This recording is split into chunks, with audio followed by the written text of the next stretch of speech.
Hello students, जो topic अभी हम दीक्षाला इंस्टीट्यूट में डिस्कस करने वाले हैं वो है हमारा मिनरल न्यूट्रिशन से role of macro and micro nutrient. जो लास्ट सेशन में मैंने आप लोगों को डिस्कस किया था वो था हमारा कि जो मिनरल न्यूट्रिशन है वो क्या है, रिक्वायरमेंट क्यों है, किस वजह से इस्तेमाल एलिमेंट्स की ज़रूरत क्या क्या होती है, डेफिशिएंसीज, टॉक्सिसिटी, वो मैं आप लोगों को एक्सप्लेन कर चुकी हूँ। बहुत ही छोटा सा चैप्टर था, बहुत ज़्यादा डिटेल में हमें कुछ चीज़ें यहाँ पे जो पढ़नी है वो पार्ट मैंने सब यहाँ पे ऑलरेडी बना रखा है।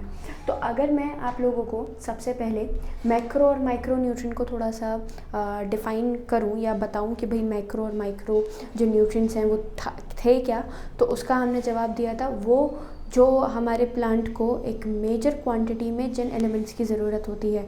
टोटल 17 एलिमेंट्स हमने पढ़ने थे, तो इसमें से जितने भी जिनकी क्वांटिटी हमें ज़्यादा ज़रूरत होती है, जो ज़्यादा क्वांटिटी में रिक्वायर्ड होते हैं वो कहलाते हैं आपके मैक्रो एलिमेंट्स, और जो कम क्वांटिटी में जिनकी रिक्वायरमेंट होती है वो आपके क्या कहलाते हैं, माइक्रो एलिमेंट्स कहलाते हैं। तो जब भी आप बात करते हैं आपके न्यूट्रिशन की, तो ये जो न्यूट्रिशन है, ये न्यूट्रिशन का क्या क्या रोल है या कौन कौन सा आपका, मैं सिंपल बात करूं कि एलिमेंट किस तरीके से एब्जॉर्ब किया जाता है, और फिर हमारे प्लांट बॉडी में एंटर करने के बाद कौन सी एक्टिविटीज़ को परफॉर्म करने का काम करता है, ये चीज़ हमें यहाँ पे डिस्कस करनी है।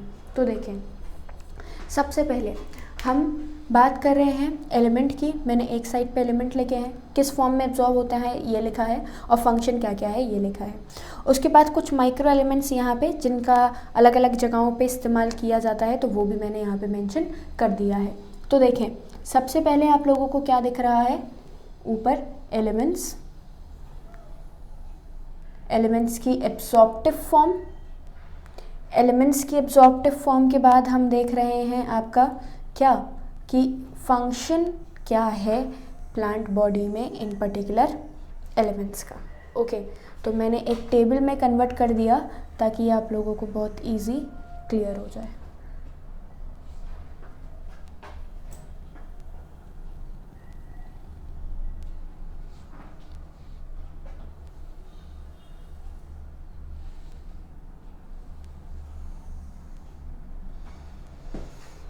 ये देखें, सबसे पहले जो आपको पार्ट दिख रहा है,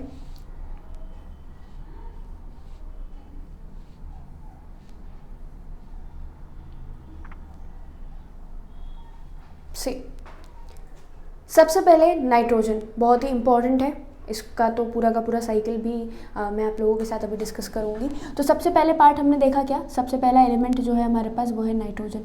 बहुत ही मेजर, या फिर मैं बात करूं बहुत ही इम्पॉर्टेंट मैक्रो एलिमेंट है, और हमारे प्लांट में एक मैक्रो इसलिए बोला गया है क्योंकि ज़्यादा क्वांटिटी में प्रेजेंट होता है।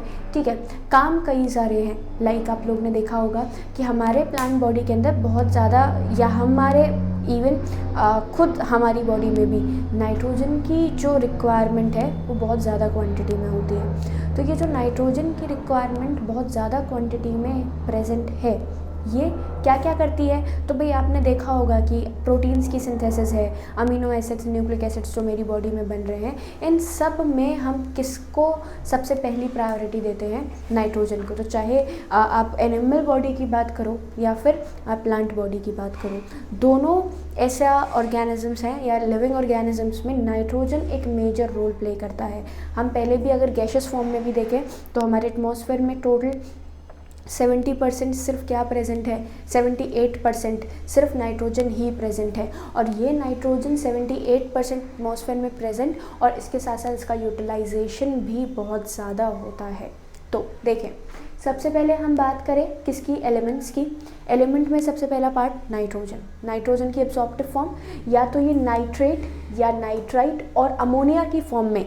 देखें भाई, एक चीज़ को बहुत अभी से अपने दिमाग में रख लें कि मैं जब भी बात करूँगी आपके किसी भी एलिमेंट के एब्सॉर्प्शन की, तो कोई भी एलिमेंट किस फॉर्म में एब्सॉर्ब किया जाता है, तो हम इसका जवाब क्या देते हैं, हम इसका जवाब देते हैं कि एलिमेंट हमेशा एब्सॉर्ब किया जाता है किसकी फॉर्म में, आइंस की फॉर्म में। अब कौन से आइंस हैं वो मैं यहाँ पे स्पेसिफिकली आपको बता रही हूँ। तो देखें, ये नाइट्रोजन साइकिल में भी पढ़ना होगा होगा आपको, नाइट्रेट्स, नाइट्राइट्स और अमोनिया की फॉर्म में हम नाइट्रोजन को सॉइल के थ्रू एब्जॉर्ब करवाते हैं। या तो ये अमोनिया एनिमल्स के अंदर सिंथेसाइज, प्लांट के अंदर बनने के बाद फिर क्या होता है, प्लांट में या एनिमल में बनने के बाद हम सिंपल सॉइल में जब उसको रिलीज़ करवाते हैं तो plant as it is absorb कर लेते हैं, पहली चीज़। दूसरी, नाइट्रोजन फिक्सेशन के थ्रू हम क्या करवाते हैं, नाइट्रेट्स और नाइट्राइट्स में कन्वर्ट करवा के फिर प्लांट जो है वो इसका अपटेक करते हैं। अब भाई एटमॉस्फेरिक नाइट्रोजन जो प्रेजेंट है वो N2 की फॉर्म में प्रेजेंट है। This we have to discuss in your what, आपका जो नाइट्रोजन साइकिल है हम उसमें समझेंगे। तो जब भी बात की जा रही है आपकी किसकी, जब भी हम बात कर रहे हैं आपके एलिमेंट नाइट्रोजन की, तो ये नाइट्रोजन आइंस की फॉर्म में एब्जॉर्ब किया जाता है। कौन से आइन, या तो नाइट्रेट्स आइन या फिर नाइट्राइट आइंस या फिर अमोनियम आइन की फॉर्म में एब्जॉर्ब किया जाता है, NH4 पॉजिटिव अमोनियम आइंस की फॉर्म में। अब फंक्शन क्या है, तो फंक्शन तो मुझे नाइट्रोजन का शायद बताने की ज़रूरत ही नहीं है। क्यों भाई, क्योंकि नाइट्रोजन एक इतना मेजर रोल या मेजर पार्ट प्ले करता है हमारे लाइफ्स में कि हम डे टू डे लाइफ में जितनी, क्योंकि बायोलॉजी अगर हम पढ़ रहे हैं तो हम इतना तो जानते हैं कि भाई DNA की बात करोगे तो नाइट्रोजनस बेसिस प्रेजेंट है DNA में जो कि नाइट्रोजन के बने हैं। मैं प्रोटीन की बात करूँ तो प्रोटीन बने हैं अमीनो एसिड से। अमीनो एसिड के अंदर क्या प्रेजेंट होता है, अगेन नाइट्रोजन प्रेजेंट होता है। तो प्रोटीन का मेजर कॉन्स्टिट्यूएंट जो है वो नाइट्रोजन ही है।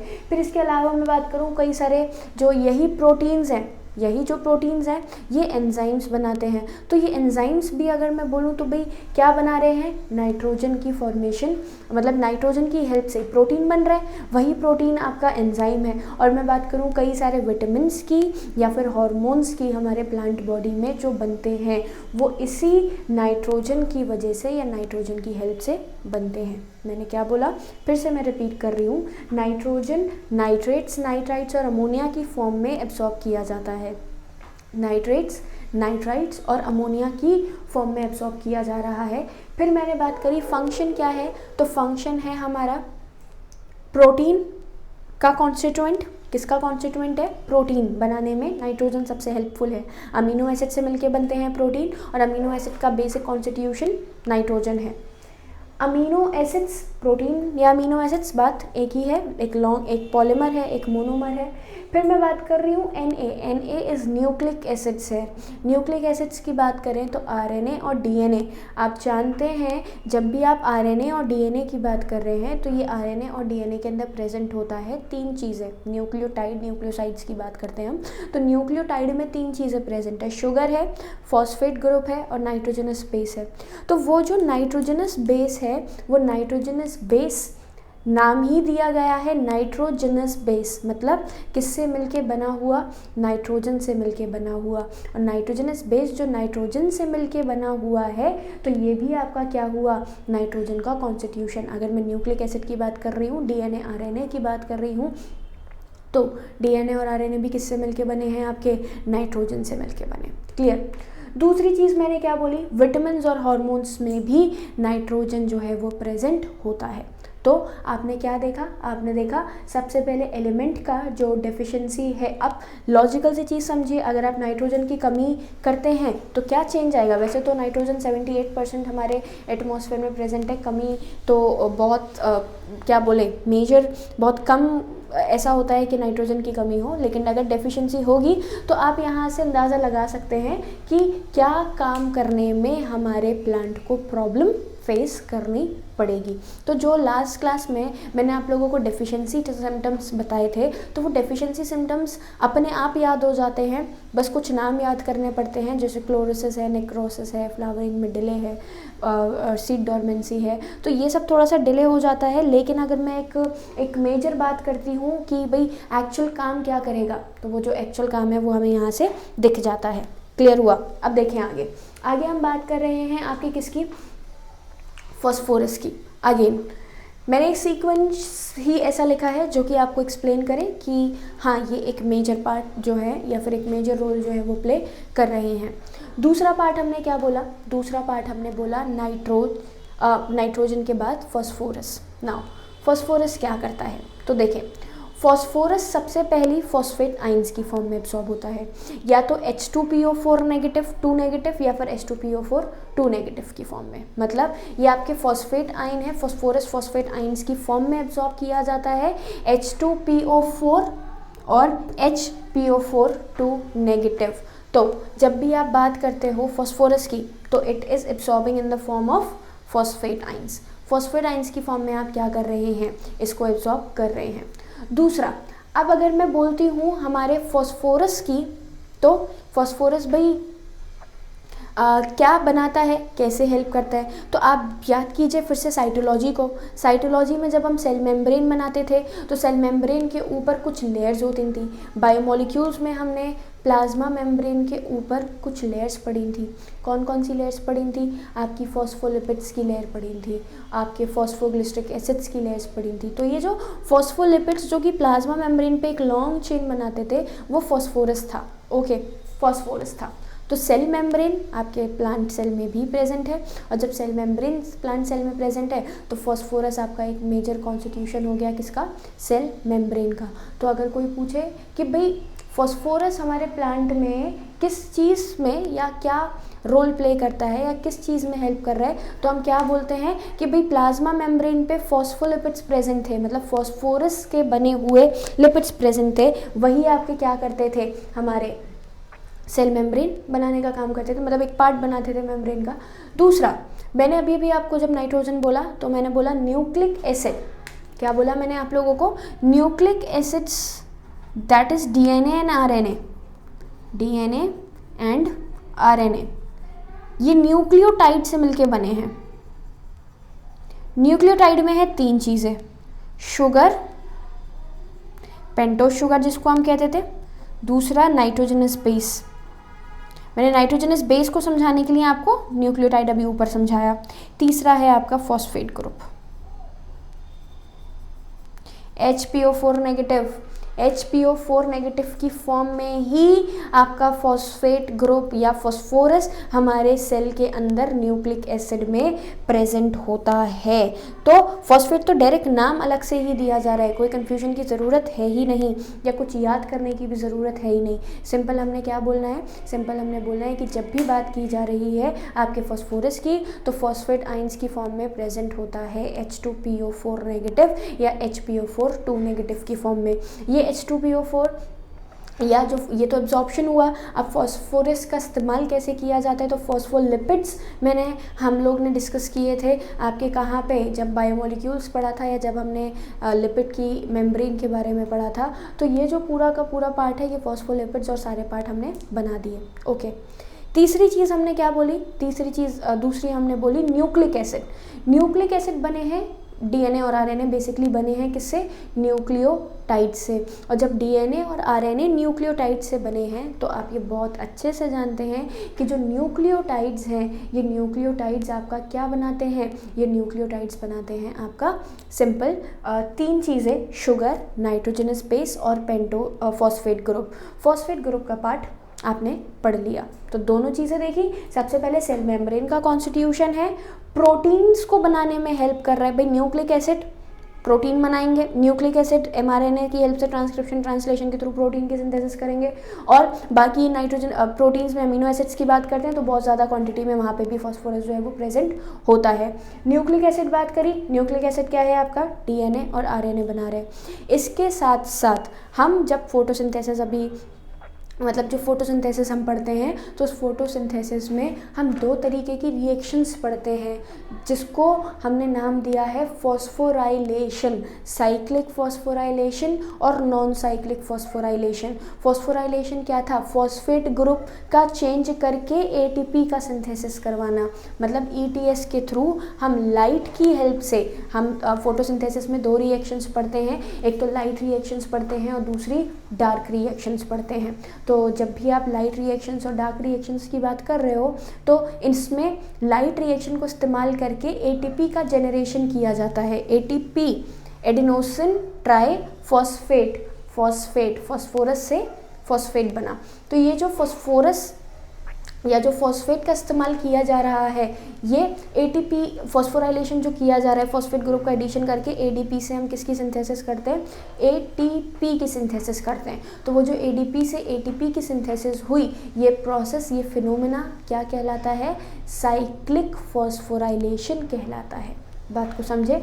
और ये जो साइक्लिक फॉस्फोराइलेशन और नॉन साइक्लिक फॉस्फोराइलेशन है, ये किसकी वजह से है, फॉस्फोरस की वजह से है। जो एटीपी बन रही है वो किसकी वजह से बन रही है, तो फॉस्फोरस आइंस की वजह से बन रही है। तो जितना एनर्जी का जनरेशन आप करवाओगे एटीपी एडीपी, अब यहाँ से समझ जाइए, एडिनोसिन ट्राइफॉस्फेट, फॉस्फोरस की बात आप कर रहे हैं, तो मेजर पार्ट, मेजर कॉन्स्टिट्यूशन बनाएगा। मैं एक बार फिर से रिकॉल कर रही हूँ, सुनेंगे।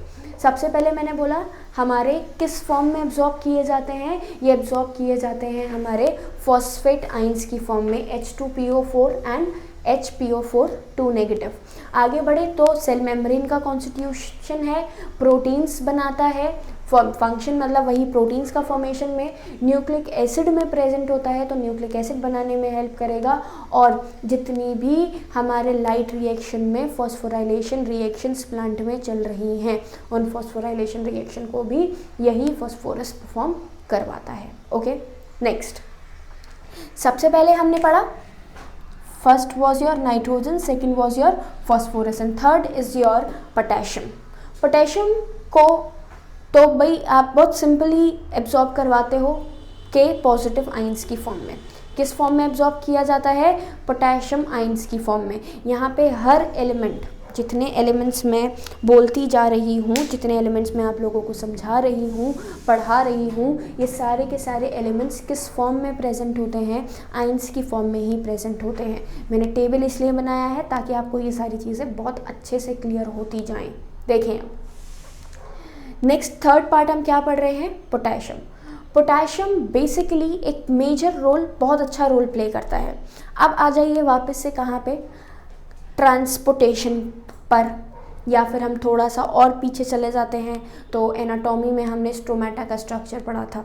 जब स्टोमेटा का स्ट्रक्चर मैं आप लोगों को एक्सप्लेन कर रही थी तो उस स्टोमेटा में हमने कुछ चेंजेस देखे थे, लाइक पढ़े नहीं है, लाइक आप ट्रांसपरेशन हमने एक टॉपिक में कंप्लीट किया है, बहुत डिटेल में ट्रांसपरेशन के बारे में पढ़ा था, लॉसेस के बारे में पढ़ा था, प्रोसेसेस के बारे में पढ़ा था। तो उसमें हमने एक पोटेशियम आयन थ्योरी भी पढ़ी थी। तो वो पोटेशियम आयन थ्योरी क्या थी, अगर आप याद करेंगे तो आपको रिकॉल हो जाएगा कि ट्रांसपरेशन के टाइम पे हमारा एक तो शुगर कंसंट्रेशन थ्योरी थी, शुगर की वजह से स्टोमेटा का ओपन होना, रिजिड होना, या फिर बेसिकली बोल सकते हैं टर्जिड होना। ओके, दूसरा मैं बात कर रही हूँ किसका, पोटेशियम आयन थ्योरी की। पोटेशियम आयन थ्योरी क्या कहती है, पोटेशियम आयन थ्योरी ये कहती है कि जिस टाइम पे ट्रांसपरेशन के प्रोसेस को, ट्रांसपरेशन के फिनोमेना को परफॉर्म करवाना है तो there should be the opening of the stomatal pore. Stomatal pore क्या हो, आपका खुला हो। और जब आपका स्टोमेटल पोर खुला होगा तो स्टोमेटल पोर खुला होने की वजह से आप क्या कर सकते हैं, स्टोमेटल पोर खुला होने की वजह से आप यहाँ पे अपनी डिफरेंट जो स्टोमेटा है, मतलब स्टोमेटा को टर्जिट किया, स्टोमेटा को टर्जिट करने के बाद स्टोमेटा का पोर ओपन कर दिया, और जब स्टोमेटल पोर ओपन हो गया तो स्टोमेटल पोर ओपन होने की वजह से हम क्या कर देते हैं, आपके ट्रांसपरेशन के प्रोसेस को, ट्रांसपरेशन के फिनोमेना को परफॉर्म करवा देते हैं। तो ये स्टोमेटा कुछ था, फिर से समझा रही हूँ मैं आप लोगों को एक पार्ट जो हम पहले भी डिस्कस कर चुके हैं, बस यहाँ पे एक बार रिकॉल करवा देती हूँ मैं आपको। ये था हमारा स्टोमेटा,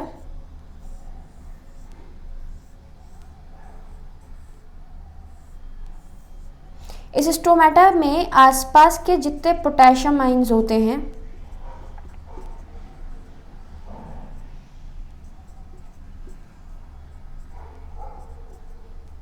अंदर चले जाते हैं। पोटेशियम आइंस के अंदर जाने की वजह से, एक्टिव ट्रांसपोर्टेशन बनाता था ये, पोटेशियम आइंस के अंदर जाने की वजह से यहाँ की कंसंट्रेशन बढ़ जाती है। और जब यहाँ की कंसंट्रेशन बढ़ जाती है तो ये कंसंट्रेशन बढ़ने पर आपका क्या होता है, कंसंट्रेशन बढ़ने पे जितना पानी होता है वो अंदर चला जाता है, जिसकी वजह से गार्ड सेल टर्जिड हो जाते हैं। बहुत ही बहुत ही बहुत ही इम्पॉर्टेंट फिनोमेना था। कैसा इम्पॉर्टेंट फिनोमेना था कि इसकी वजह से अगर मैं सोचूं कि भाई हम बिना पोटेशियम आयंस के क्या कर दें, आपके स्टोमेटा की क्लोजिंग और ओपनिंग को परफॉर्म करवा पाएँ, तो वो हम नहीं करवा सकते। सबसे पहली चीज़ मैंने बोली किस फॉर्म में एब्जॉर्ब हो रहा है, पोटेशियम आयंस की फॉर्म में एब्जॉर्ब हो रहा है, ठीक है। दूसरी चीज़ मैं क्या बोल रही हूँ, दूसरी चीज़ मैं ये बोल रही हूँ कि ये जो सबसे पहला काम या बेसिक फंक्शन मैं बोलूँ तो बेसिक फंक्शन हमारे प्लांट सेल में प्रेजेंट लीफ की सरफेसेस पे प्रेजेंट जो स्टोमेटाज हैं, इन स्टोमेटाज की ओपनिंग और क्लोजिंग करवाने के लिए जो पार्ट रिस्पॉन्सिबल है वो आपका क्या कहलाता है, ये कहलाता है आपका, अगर मैं बात करूँ तो क्या ये कहलाता है हमारा opening and closing of the stomata. Turgidity maintain करता है और टर्जिडिटी मेंटेन करने के बाद स्टोमेटा की ओपनिंग और क्लोजिंग परफॉर्म करवा देता है। क्लियर।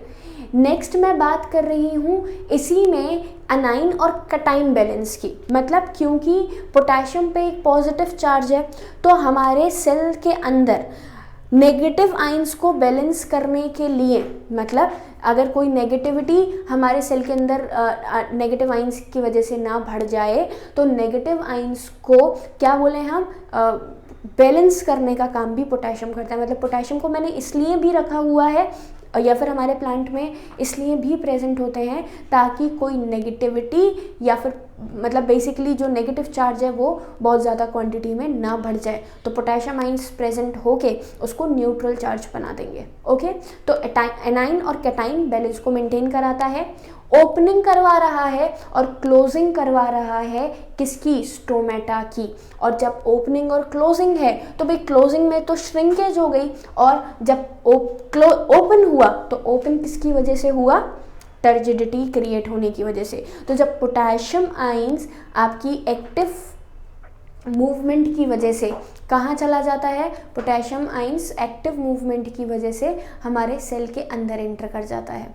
और जब सेल के अंदर एंटर किया तो सेल में अंदर एंटर करने से उसकी कंसंट्रेशन बढ़ जाएगी और जब कंसंट्रेशन बढ़ गई तो बाहर के एटमॉस्फेयर का जितना भी पानी है, मतलब सेल के आगे आसपास का एटमॉस्फेयर में जितना पानी है वो सेल के अंदर एंटर करके उसको कैसा बना देता है, टर्जिड। और जब वो टर्जिड बन गया तो आपका प्लांट अब क्या हो जाएगा, आपका जो प्लांट है वो ईजिली वाटर को एब्जॉर्ब करने का काम कर लेगा। ओके, फिर हम आगे बढ़े। जब हम आगे बढ़े तो आगे बढ़ने पे फिर से एक चीज़ रिपीट कर रही हूँ मैं, नाइट्रोजन, फास्फोरस, थर्ड हमने क्या पढ़ लिया, पोटेशियम के पॉजिटिव आइंस की फॉर्म में एब्जॉर्ब होता है, एनाइन का टाइम बैलेंस बनाता है, opening and closing of stomata करवा रहा है, ये मैं आपको बता चुकी। और ओपनिंग और क्लोजिंग हुई किसकी वजह से रही है, बिकॉज ऑफ द टर्जिडिटी। किसकी वजह से होती है, टर्जिडिटी की वजह से होती है। टर्जिडिटी सेल के अंदर मेंटेन हो रही है और जब सेल में टर्जिडिटी मेंटेन हो रही है तो आपका जो कौन है, जो सेल है वो कैसा हो जाएगा, स्वेल हो जाएगा, या फिर मैं कह सकती हूँ टर्जिड। प्लांट सेल को हम टर्जिड बोलते हैं तो टर्जिड ही बोलेंगे।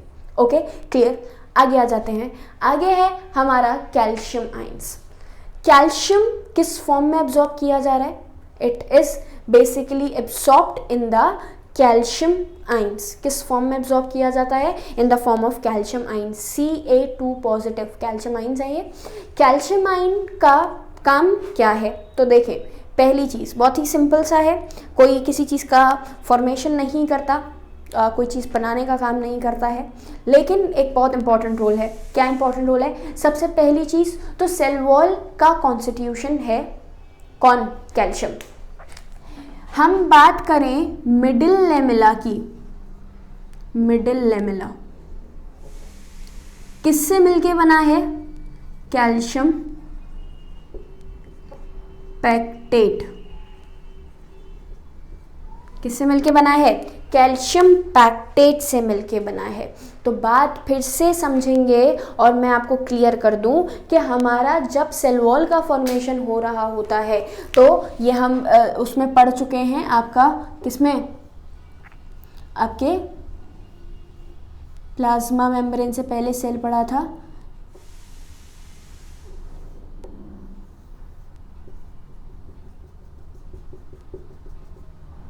ये है आपकी सेकेंडरी वॉल, ये है प्राइमरी वॉल, और इसके बीच में ये हर जगह जो कॉमन वॉल दिख रही है ये आपका मिडिल लेमेला कहलाता है। और हमारा कैल्शियम का जो एक मेजर इंपॉर्टेंट रोल है, ये कैल्शियम का मेजर इंपॉर्टेंट रोल प्ले करवाया, मतलब जो बनाया जा रहा है वो किसकी हेल्प से बनाया जा रहा है आपका, वो बनाया जा रहा है हम बात करें तो कैल्शियम की हेल्प से। तो सेल वॉल का कंपोजिशन मिडिल लेमेला में कैल्शियम पैक्टेट की, मिडिल लेमेला जो बना होता है किससे मिलके बना है, कैल्शियम पैक्टेट से मिलके बना है। तो वो जो कैल्शियम पैक्टेट है वो कैल्शियम से है, कैल्शियम का है। ओके, तो सेल वॉल का कॉन्स्टिट्यूशन हो गया। सबसे पहले फंक्शन क्या है कैल्शियम का, सेल वॉल का फॉर्मेशन। सेल वॉल के बीच में जो मिडिल लाइन बन रही है उसको फॉर्म करने का काम आपका कौन करता है, कैल्शियम करता है।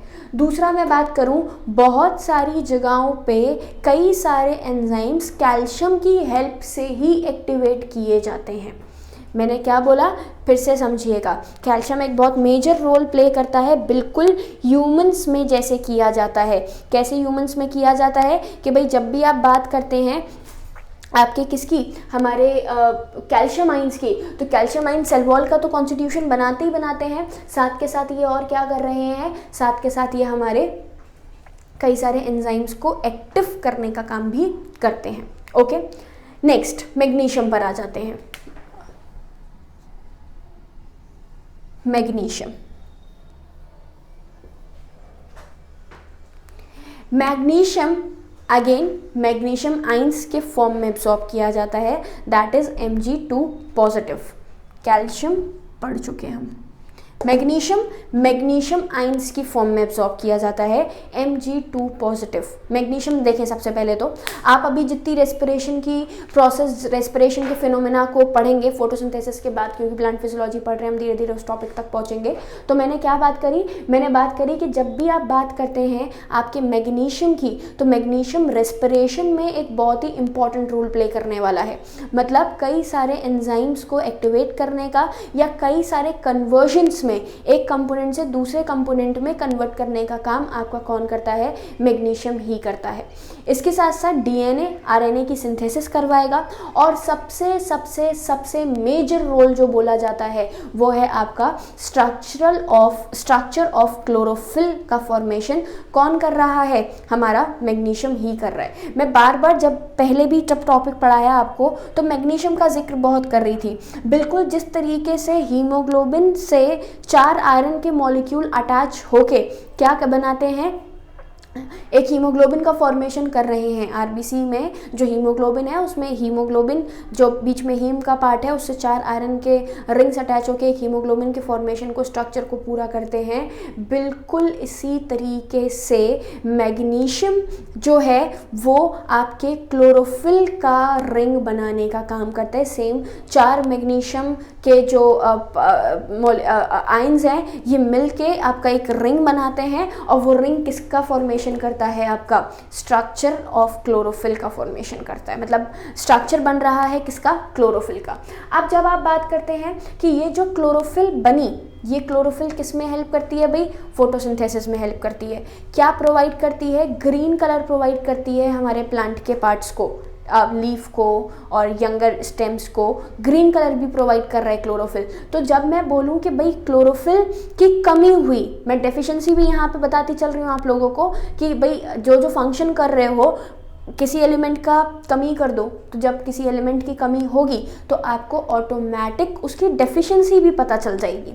बात समझ रहे हैं मैं क्या बोल रही हूँ कि भाई नाइट्रोजन प्रोटीन्स बना रहा है, अमीनो एसिड्स बना रहा है, न्यूक्लिक एसिड्स बना रहा है, विटामिन्स बना रहा है, कमी हो जाएगी इसमें। फास्फोरस का जो काम है वो रुक जाएगा फास्फोरस की कमी की वजह से।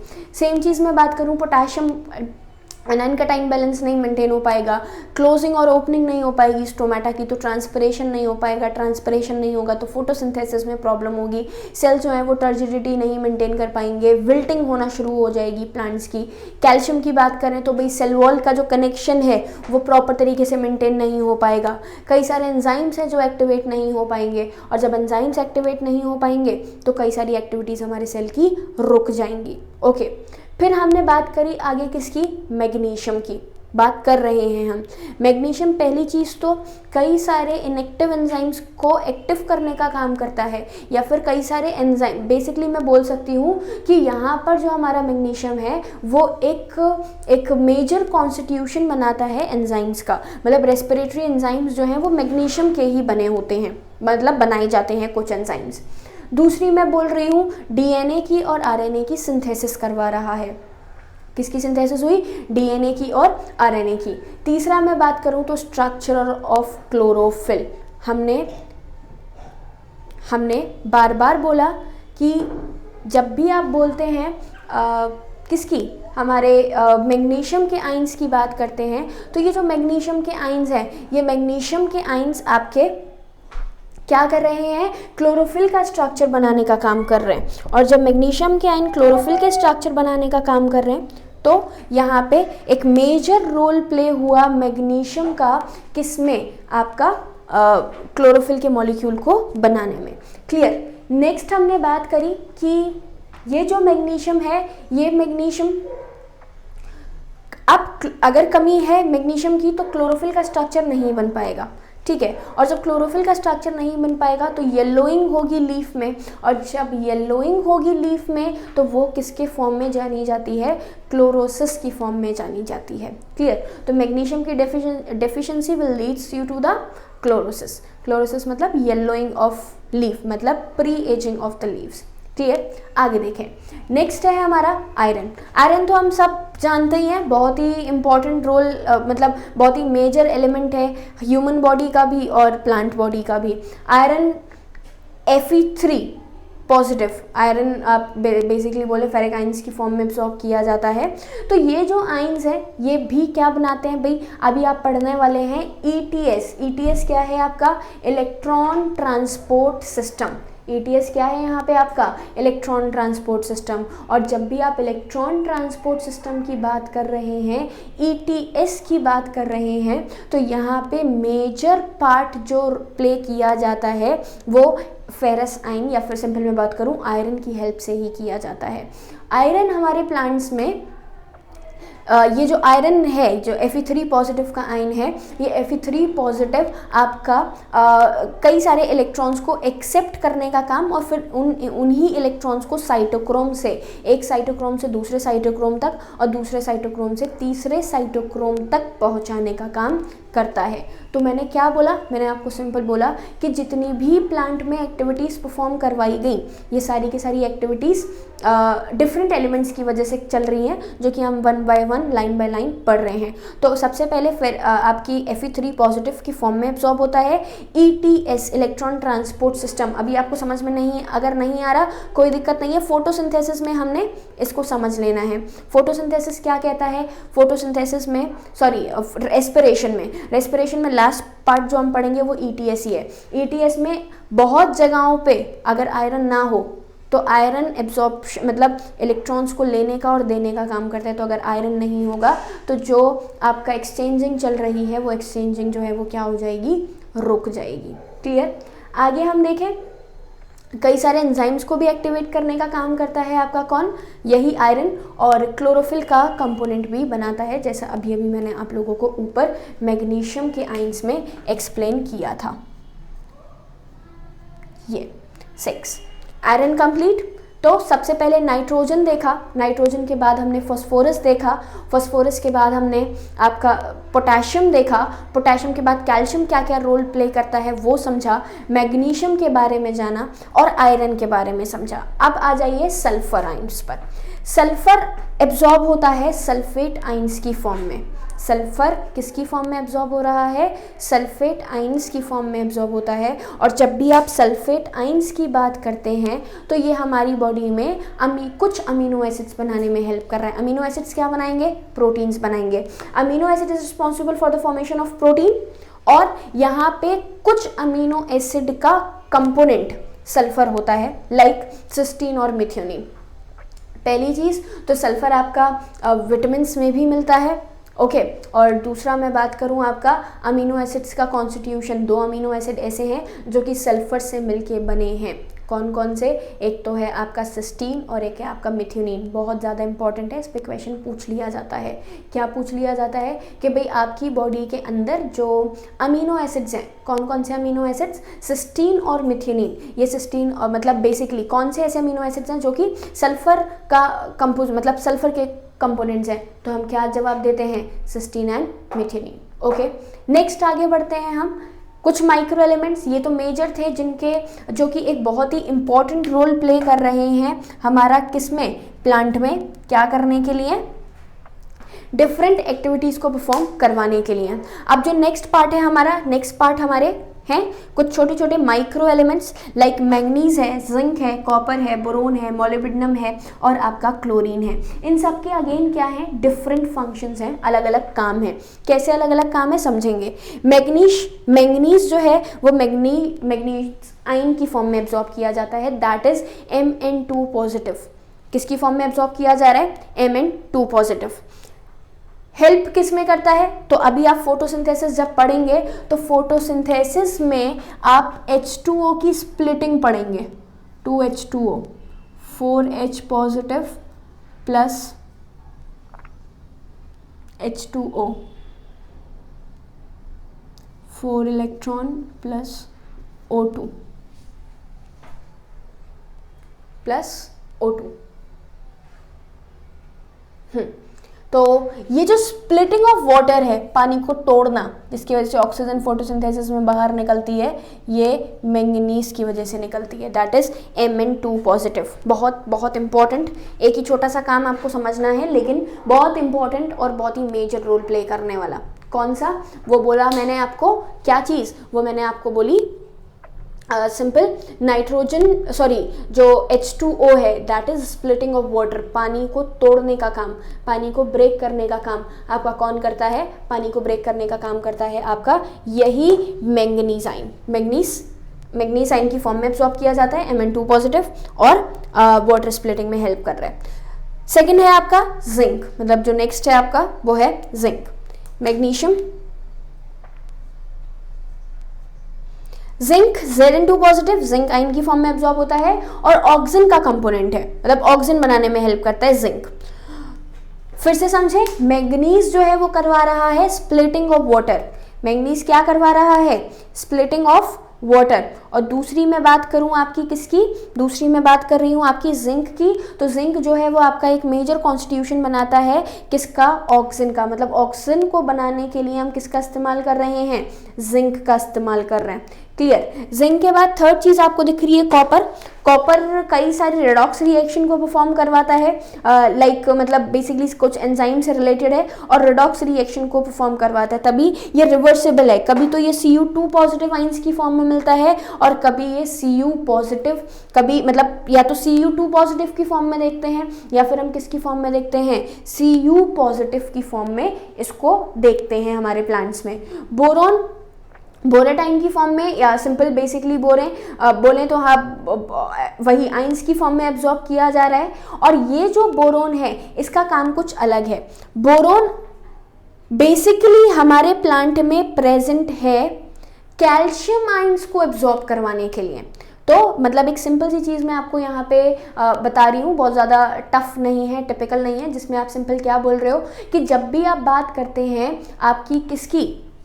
हमारे बोरोन के आयन की, तो बोरोन आयन कैल्शियम को एब्जॉर्ब कराने के लिए रिस्पॉन्सिबल है। बोरोन किसको एब्जॉर्ब करवा रहा है? मतलब boron is required for the uptake and utilization of calcium from the मतलब मेम्ब्रेन से एब्जॉर्ब करवाने के लिए रिस्पॉन्सिबल होगा। मोलिब्डेनम वही आइंस की फॉर्म में एब्जॉर्ब होगा और आपके ये कई सारे जो एंजाइम्स हैं अभी हम पढ़ने वाले नाइट्रोजन साइकिल, इस नाइट्रोजन साइकिल में किस तरीके से कन्वर्जन एक जगह से दूसरी जगह तक करवाया जा रहा है, ये मोलिब्डेनम आयन करवाता है। ठीक है, और लास्ट में बात करूँ आपका क्लोरीन की, तो क्लोरीन भी अगेन वाटर स्प्लिटिंग रिएक्शन में हेल्प करता है और ऑक्सीजन का एवोल्यूशन करवाता है। किसके साथ मिलके? सोडियम और पोटेशियम आइंस के साथ एब्जॉर्ब होके। तो सोडियम पोटेशियम आइंस को एब्जॉर्ब के साथ मिलके क्लोरीन वाटर स्प्लिटिंग करवाएगा। मोलिब्डेनम अभी हमने बात करी क्या कर रहा है? सिंपल वही जितनी रिएक्शन जो चल रही हैं। फिर हम बात करें बोरोन की, तो कैल्शियम के एब्जॉर्प्शन में हेल्प करता है। कॉपर रेडॉक्स रिएक्शन करवाता है, जिसमें लगातार आप Cu2 पॉजिटिव को किस में कन्वर्ट कर रहे हैं, आपके Cu पॉजिटिव में कन्वर्ट कर देते हैं। फिर हम बात कर रहे हैं जिंक की, तो जिंक ऑक्सीजन बनाने में हेल्प करता है, और मैग्नीज फिर से वाटर स्प्लिटिंग में हेल्प करता है।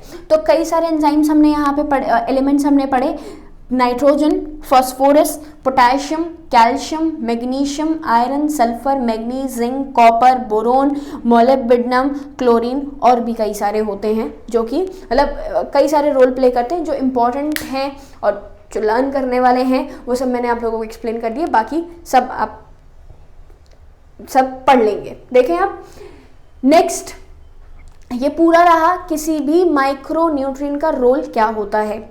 ओके, हमने जो लास्ट मिनरल न्यूट्रिशन का यही टॉपिक को कंप्लीट किया था, ख़त्म किया था, वो किस में किया था, वो किया था हमने कंप्लीट आपका किस में, सिंपल बात करें तो टॉक्सिसिटी एलिमेंट्स की। और फिर हमने जो नेक्स्ट क्लास ली उस क्लास में मैंने आप लोगों को नाइट्रोजन से जो फिक्सेशन होता है वो किस किस तरीके से किया जाता है, बायोलॉजिकल नाइट्रोजन फिक्सेशन, वो हमने पढ़ा था। अब यहाँ पे मैं आपको एक नाइट्रोजन साइकिल, जैसे मैंने आपको जब ये मतलब ये पूरा का पूरा पार्ट शुरू किया, तो इसको शुरू करने पर मैंने सबसे इंपॉर्टेंट आपको एक एलिमेंट बताया जो सबसे पहले हमने पढ़ा, जो कि आपका क्या है, नाइट्रोजन। और जब भी आप नाइट्रोजन की बात कर रहे हैं तो नाइट्रोजन हमारा एक ऐसा कंपोनेंट है जो कि एक मेजर रोल प्ले करता है पूरी की पूरी प्लांट बॉडी में। मैक्रो एलिमेंट है, मेजर क्वांटिटी में प्रेजेंट है, और मेजर क्वांटिटी में प्रेजेंट होने की वजह से कई सारे इंपॉर्टेंट फंक्शन जो है परफॉर्म करता है। तो यहाँ पे इस पूरे के पूरे नाइट्रोजन का मेटाबॉलिज्म मतलब सिंपल प्लांट में किस तरीके से एब्जॉर्ब किया जा रहा है और बाहर निकाला जा रहा है, सबसे पहली चीज़ तो वो समझेंगे। दूसरी चीज़ हमने क्या समझनी है, दूसरी चीज़ समझनी है कि पूरे के पूरे एटमॉस्फेयर से लेके प्लांट तक का अपटेक कैसे कैसे किया जा रहा है इस नाइट्रोजन का, वो हमें पढ़ना है नाइट्रोजन साइकिल में। तो वापस से आ जाते हैं कुछ कॉमन चीज़ों पे। कौन कौन सी कॉमन चीज़ें, लाइक कि हमारे एटमॉस्फेयर में, मैं सबसे पहले आपको पूछती हूँ कि आपके एटमॉस्फेयर में जो नाइट्रोजन है वो कितना % प्रेजेंट है। मैंने क्या क्वेश्चन पूछा, मैंने क्वेश्चन पूछा कि नाइट्रोजन आपके एटमॉस्फेयर में कितनी % प्रेजेंट है, तो हम बोलते हैं 78%। 78% सिर्फ नाइट्रोजन ही नाइट्रोजन है, ठीक है। मतलब आप इनहेलेशन जब कर रहे हो तब नाइट्रोजन जाती है, तब हम जवाब देते हैं कि वो पार्ट सेपरेट हो गया, क्योंकि ये जो नाइट्रोजन प्रेजेंट है एटमॉस्फेयर में, ये प्रेजेंट है N2 मतलब N2 के फॉर्म में, that is N triple bond N, जो कि एक इनर्ट फॉर्म हो गई। कैसी फॉर्म हो गई, इनर्ट। इनर्ट का क्या मतलब होता है, इनर्ट का मतलब होता है वो गैस जो कि किसी भी दूसरे एलिमेंट के साथ, एटम के साथ रिएक्ट ना करे, वो इनर्ट कहलाता है, ठीक है। जब कोई एटम किसी दूसरे एटम के साथ या कोई आपका मॉलिक्यूल किसी दूसरे मॉलिक्यूल के साथ रिएक्ट नहीं कर रहा है तो वो इनर्ट कहलाता है। क्यों इनर्ट कहलाता है, क्योंकि स्टेबल है। नाइट्रोजन के साथ ट्रिपल बॉन्ड बनाता है और इस ट्रिपल बॉन्ड को तोड़ना हमारे लिए बहुत मुश्किल है, इस वजह से ये इनर्ट है। तो इनर्ट फॉर्म में प्रेजेंट है तभी ये हमारे एटमॉस्फेयर में प्रेजेंट होके हम इनहेलेशन जब करते हैं तो उसमें पार्टिसिपेट नहीं करती, लेकिन क्योंकि नाइट्रोजन है तो बहुत ही इम्पॉर्टेंट रोल प्ले करना ही होगा। और यहाँ जो बहुत इम्पॉर्टेंट रोल आप प्ले कर रहे हो, ये इम्पॉर्टेंट रोल किसके थ्रू प्ले किया जाता है, नाइट्रोजन के थ्रू ही प्ले किया जाता है। बात को समझे। तो जब आपने नाइट्रोजन की बात करी, N2 के फॉर्म में प्रेजेंट है, जिसको हम बोलते हैं आपका एटमॉस्फेरिक नाइट्रोजन। क्या कहती है, एटमॉस्फेरिक नाइट्रोजन। किस फॉर्म में प्रेजेंट है, तो हम सीधे सीधे जवाब देते हैं N2 की फॉर्म में प्रेजेंट है, that is inert form, means which can not react with any of the atom, किसी भी दूसरे के साथ जाके रिएक्ट नहीं करेगी। फिर अब ये जो एटमॉस्फेरिक नाइट्रोजन है, इसके दो तरीके, बेसिकली बोलें तो दो तरीके का फिक्सेशन है। एक तो क्योंकि हम इंडस्ट्रियल फिक्सेशन बहुत ही लो स्केल पे करते हैं, मतलब जितनी नाइट्रोजन आपकी पर डे, एक दिन में हमारे बायोलॉजिकली फिक्स कर दी जाती है, उसके मुकाबले इंडस्ट्रियल फिक्सेशन कुछ भी नहीं है, ठीक है। पर क्योंकि पार्ट है, कन्वर्जन किया जाता है, इस वजह से यहाँ पे मैंने मेंशन कर दिया है और आपको एक्सप्लेन भी करूँगी। तो सबसे पहले हमने बात करी बायोलॉजिकल नाइट्रोजन फिक्सेशन की। अब देखें इस टर्म है biological nitrogen fixation. What does it mean, इसका क्या मतलब है? इसका मतलब है लिविंग ऑर्गेनिज्म के थ्रू इनर्ट नाइट्रोजन को यूजेबल नाइट्रोजन में कन्वर्ट करना क्या कहलाता है? आपका बायोलॉजिकल नाइट्रोजन फिक्सेशन कहलाता है। मैं फिर से रिपीट कर रही हूँ, मैंने क्या बोला? मैंने बोला लिविंग ऑर्गेनिजम्स के थ्रू डिफरेंट कंपोनेंट का, लिविंग ऑर्गेनिजम्स के थ्रू डिफरेंट कंपोनेंट्स का हमारे आपकी N2 का, इनर्ट N2 का किस में कन्वर्ट हो जाना? हमारे यूजेबल नाइट्रोजन में कन्वर्ट हो जाना क्या कहलाता है? बायोलॉजिकल नाइट्रोजन फिक्सेशन कहलाता है, जो कि मैंने यहाँ पर मेंशन किया है, बायोलॉजिकल N2 फिक्सेशन। अब ये जो बायोलॉजिकल N2 फिक्सेशन है बच्चों, ये बायोलॉजिकल N2 फिक्सेशन क्या करती है? सबसे पहले इनर्ट नाइट्रोजन को, N ट्रिपल बॉन्ड N को किस में कन्वर्ट कर रही है? NH3 में कन्वर्ट कर रही है। क्या कर रही है? N ट्रिपल बॉन्ड N को NH3 में कन्वर्ट कर रही है। तो यहाँ पे एक रिएक्शन हमारे पास बनी जो कि मेंशन है, पर मैं अलग से आपको फिर से बता देती हूँ।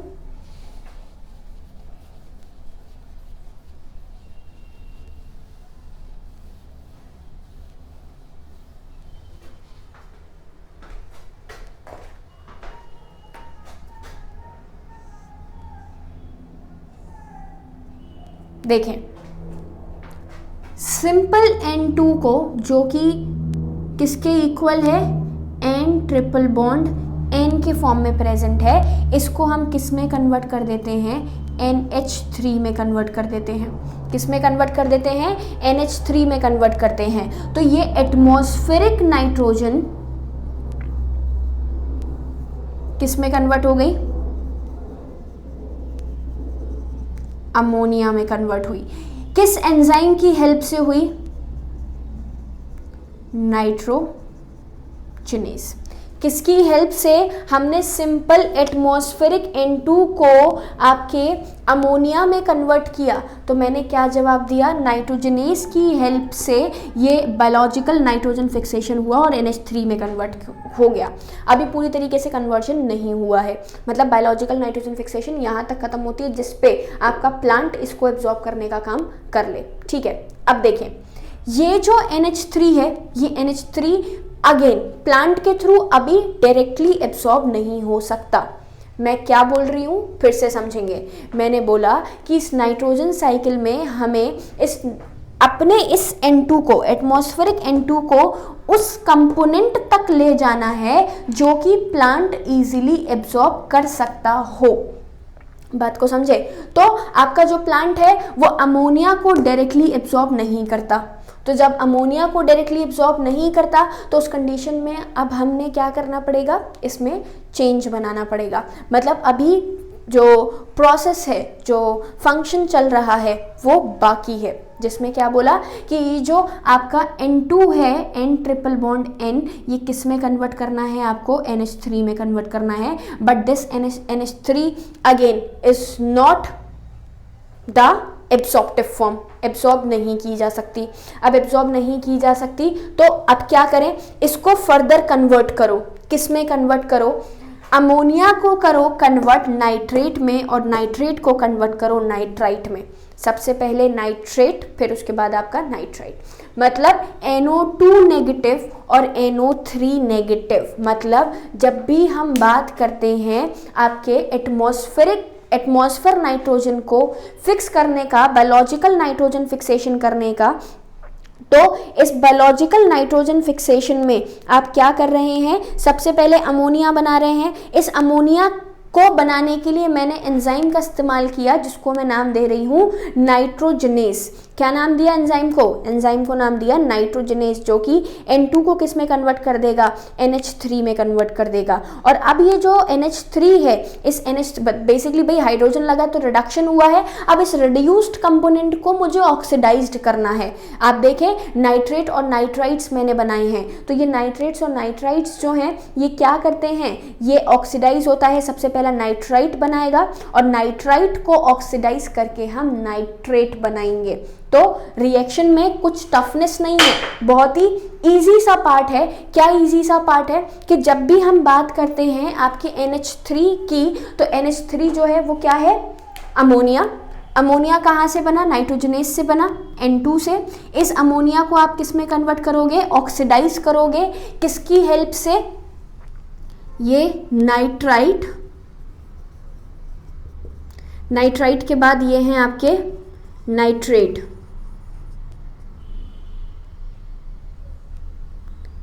Nitrite and nitrate. Nitrite NO2 oxidize हुआ, NH3 को कन्वर्ट किया NO2 में, किसकी हेल्प से? नाइट्रोसोमोनास या फिर नाइट्रोकोकस की हेल्प से। तो मैं एक रिएक्शन और लिख रही हूं यहाँ पे, NH3 is oxidized into nitrite NO2 negative, that is nitrite, जो कि किसकी हेल्प से हुआ? नाइट्रोसोमोनास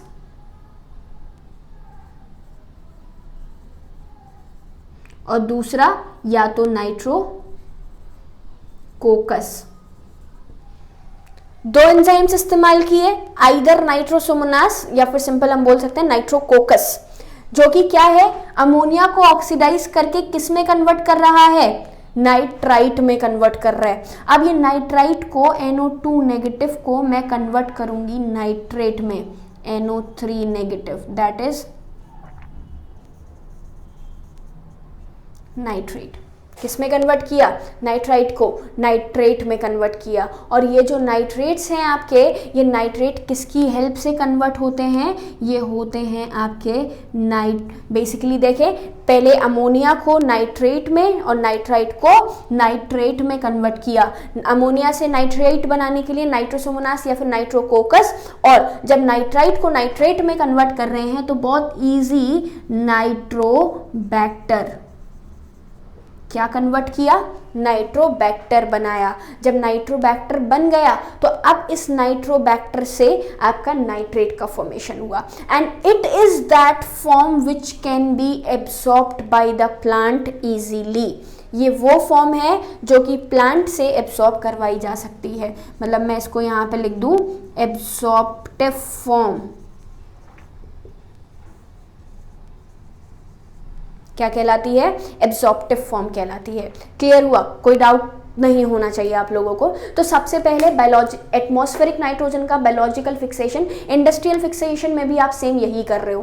क्या कर रहे हो? इंडस्ट्रियल फिक्सेशन में भी आप अमोनिया का फॉर्मेशन करते हो, फिर अमोनिया बायोलॉजिकली वही नाइट्रोसोमोनास और नाइट्रोबैक्टर आपके वही सिंपल जो बैक्टीरिया हैं जो कि कन्वर्ट कर रहे हैं या फिर ऑक्सीडेशन कर रहे हैं आपके नाइट्रोजन का। ओके, तो इंडस्ट्रियल फिक्सेशन हो चाहे बायोलॉजिकल फिक्सेशन हो, दोनों क्या बना रहे हैं? आपका अमोनिया। अमोनिया को नाइट्रोसोमोनास और नाइट्रोबैक्टर के थ्रू हमने नाइट्राइट और नाइट्रेट में कन्वर्ट कर दिया। ओके, ये जो नाइट्राइट और नाइट्रेट बने हैं, ये नाइट्राइट और नाइट्रेट किसके थ्रू एब्जॉर्ब कर दिए जाते हैं? नाइट्रेट्स किसके थ्रू एब्जॉर्ब किए जाते हैं? प्लांट के थ्रू एब्जॉर्ब किए जाते हैं। भाई प्लांट किस फॉर्म में एब्जॉर्ब कर रहा है आपके नाइट्रोजन को? तो हम जवाब देते हैं किसकी फॉर्म में? आपका नाइट्रेट की फॉर्म में। प्रोसेस जिसमें अमोनिया से नाइट्रेट और नाइट्राइट बनते हैं वो प्रोसेस कहलाता है आपका नाइट्रिफिकेशन। क्या कहलाता है? नाइट्रिफिकेशन। यहाँ पे ये जो पूरा का पूरा प्रोसेस चला, ये जो प्रोसेस मैंने आपको दिखाया, अमोनिया से नाइट्राइट, नाइट्राइट से नाइट्रेट, तो नाइट्राइट से नाइट्रेट जो बन रहे हैं, जो नाइट्रेट्स का फॉर्मेशन हो रहा है, ये कहलाता है नाइट्रिफिकेशन। क्या है? नाइट्रिफिकेशन।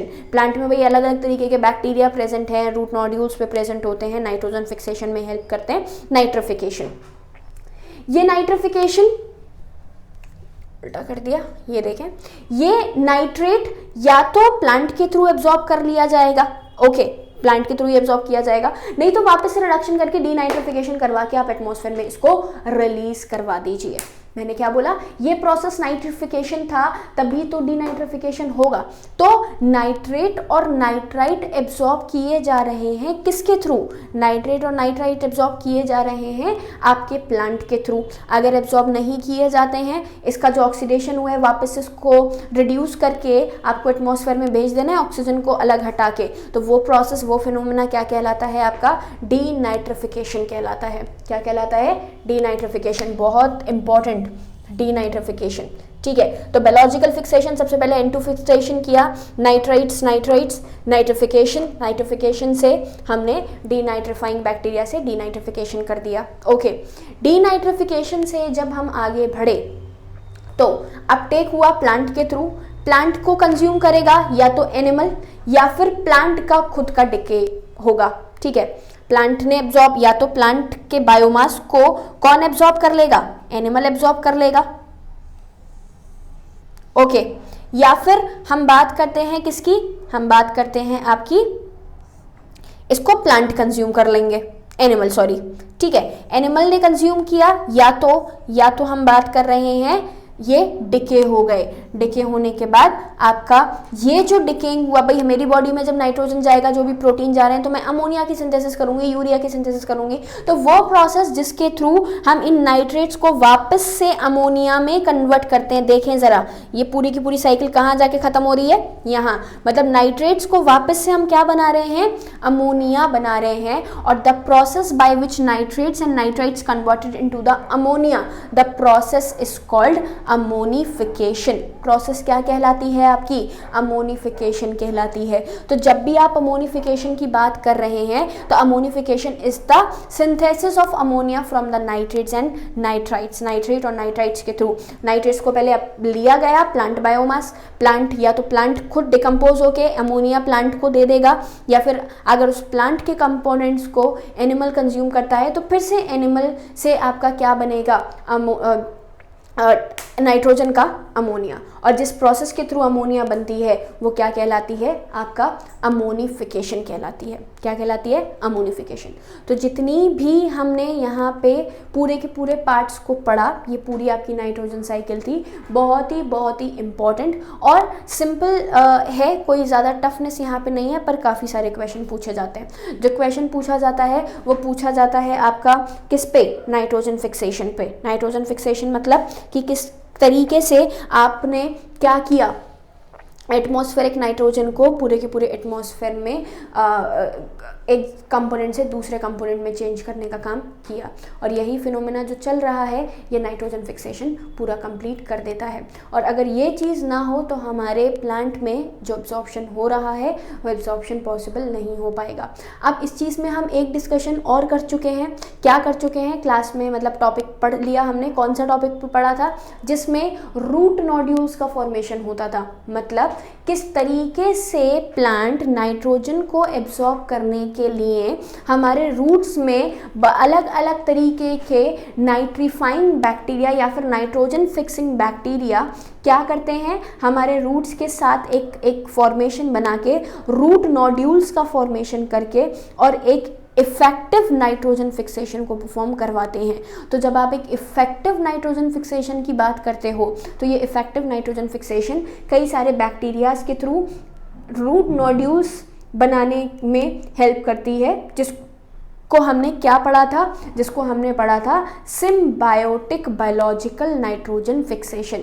क्या है सिम्बायोटिक बायोलॉजिकल नाइट्रोजन फिक्सेशन? ये वो नाइट्रोजन फिक्सेशन है जिसमें आप क्या करते हैं, जिसमें आप एटमॉस्फेरिक नाइट्रोजन को एब्सॉर्बेबल नाइट्रोजन में कन्वर्ट करने का काम करते हैं। अब यहाँ पे अमोनिया की बेसिकली जो अमोनिया बना है उस अमोनिया का क्या पूछा जाता है कि भाई इस अमोनिया का इम्पोर्टेंस क्या है, तो हम क्या जवाब देते हैं कि भाई अमोनिया जो है वो अमोनिया माइंस की फॉर्म में सबसे पहले तो हमारे हमारे प्लांट में प्रेजेंट है। फिर मैं बात करूं कि नाइट्रेट और नाइट्राइट्स की फॉर्म में भी प्रेजेंट होती है, और अगर ये ज़्यादा क्वान्टिटी में एक्यूमुलेट रहे तो ये एक टॉक्सिक सब कंपोनेंट बना देगी। क्या बना देगी? एक टॉक्सिक कंपोनेंट बना देगी। तो इस वजह से हम क्या करते हैं कि अमोनिया को लगातार आपने पढ़ा था भी, क्योंकि हम ह्यूमन फिजियोलॉजी भी पढ़ चुके हैं, उसमें हमने एक्सक्रीशन भी पढ़ा है, तो हम जानते हैं कि अमोनिया एक हाईली टॉक्सिक कंपोनेंट है। अगर उस हाईली टॉक्सिक कंपोनेंट को मुझे लगातार क्या करना होता है, एक फॉर्म से दूसरे फॉर्म में कन्वर्ट करना होता है। तो जब इस अमोनिया को आप एक फॉर्म से दूसरे फॉर्म में कन्वर्ट कर रहे हैं तो यहाँ पे अलग अलग प्रोसेस चल रहे हैं, और अगर ये नहीं होगा तो वो टॉक्सिसिटी जनरेट कर देगा और एक ज़्यादा से ज़्यादा क्वांटिटी में प्लांट में प्रेजेंट होके और एक प्लांट को मतलब प्लांट के किसी भी पार्ट को डिकम्पोज करने का या फिर खराब करने का काम करेगा। तो यहाँ पे जो अमोनिया है, उस अमोनिया माइन को हम लगातार क्या कर रहे हैं, चेंज करते हैं किसी भी दूसरे फॉर्म में। तो सबसे पहले आपका यहाँ पे दो प्रोसेसेस हैं, एक तो आपका है रिडक्टिव एमिनेशन, मतलब अमोनिया का ही रिडक्शन करवाना, और दूसरा है आपका ट्रांसएमिनेशन, मतलब अमोनिया के ग्रुप को एक जगह से उठा के दूसरी जगह पे लगा देना कहलाता है ट्रांसएमिनेशन। और रिडक्टिव एमिनेशन का मतलब है आपका जिस प्रोसेस में अमोनिया जो है वो अल्फा कीटोग्लूटारिक एसिड से कंबाइन करके ग्लूटामिक एसिड बनाती है। क्या बनाती है, मतलब फिर से समझेंगे मैंने क्या बोला, जो अमोनिया है वो अल्फा कीटोग्लूटारिक एसिड के साथ मिलके, अमोनिया हार्मफुल है, अमोनिया हार्मफुल है, ये अल्फा कीटोग्लूटारिक एसिड के साथ मिलके क्या कर देगी, ग्लूटामेट का सिंथेसिस करेगी। ठीक है, तो सबसे पहला प्रोसेस हमने क्या देखा, मतलब अमोनिया हार्मफुल होने की वजह से लगातार इसके अंदर चेंजेस चल रहे हैं। सबसे पहला प्रोसेस है रिडक्टिव डीएमिनेशन और दूसरा मैं बोल रही हूँ आपका ट्रांस एमिनेशन। ठीक है, तो रिडक्टिव एमिनेशन और ट्रांसएमिनेशन में अमीनो ग्रुप को एक फॉर्म से उठा के दूसरे फॉर्म में लगा देना है, मतलब basically it involves the transfer of amino group from one amino acid to the keto group of a keto acid, मतलब कीटो ग्रुप के कीटो एसिड में कन्वर्जन करवा दिया, एक फॉर्म से दूसरे फॉर्म में कन्वर्ट करवाया, और जब एक फॉर्म से दूसरे फॉर्म में कन्वर्जन हुआ तो ये आपका क्या बना देता है, ट्रांसएमिनेशन करता है। और किस एंजाइम के थ्रू होगा, जैसे वहाँ आप ग्लूटामिक एसिड का फॉर्मेशन कर रहे थे तो ग्लूटामिक डिहाइड्रोजनेस था, ऐसे यहाँ पे ट्रांसएमिनेशन कर रहे हैं तो ट्रांसएमिनेस यहाँ पे क्या होगा आपका, क्या बोल सकते हैं हम, ट्रांसएमिनेस आपका वही कन्वर्जन करवाएगा।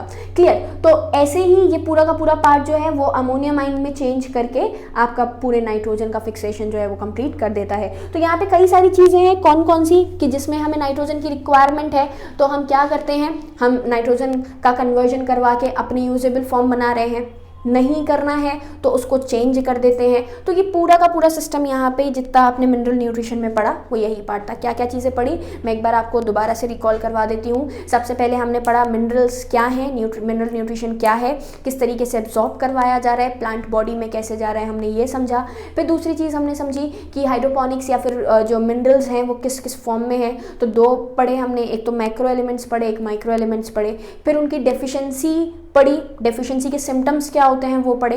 फिर टॉक्सिसिटी पढ़ी, ज़्यादा क्वांटिटी में हो जाएगी तो क्या दिक्कत होगी, फिर हमने वो पढ़ा।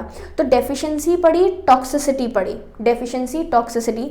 फिर उसके बाद यहाँ इस क्लास में जो समझा वो है आपका रोल ऑफ माइक्रो और मैक्रो एलिमेंट्स, कि किस तरीके से हमारे डिफरेंट एलिमेंट्स, माइक्रो एलिमेंट्स और मैक्रो एलिमेंट्स क्या करते हैं, अलग अलग कंपोनेंट में चेंज करने का काम, मतलब काम क्या करते हैं, किस आइंस किस फॉर्म में एब्जॉर्ब होते हैं, कौन से आइन की फॉर्म में एब्जॉर्ब होंगे, और फंक्शन क्या क्या करवाएंगे। फंक्शन बहुत ही इंपॉर्टेंट था, बहुत मेजर था। ये सारी की सारी चीज़ें जो हमने पढ़ी थी, पर छोटे छोटे माइक्रो एलिमेंट्स के बारे में ज़्यादा कुछ नहीं पढ़ा था। एक एक फंक्शन जो है जो इंपॉर्टेंट हैं, जो कि बहुत ज़्यादा फ्रीक्वेंटली पूछे जाते हैं, वो पूरा चार्ट पढ़ा। और फिर उसके बाद मैंने आप लोगों को नाइट्रोजन फिक्सेशन कैसे की जाती है या नाइट्रोजन से फिक्सेशन हम कैसे परफॉर्म करवाते हैं किसी भी प्लांट के अंदर, ये समझा। तो ये पूरा का पूरा आपका एक ओवरव्यू था किसका, मिनरल न्यूट्रिशन का।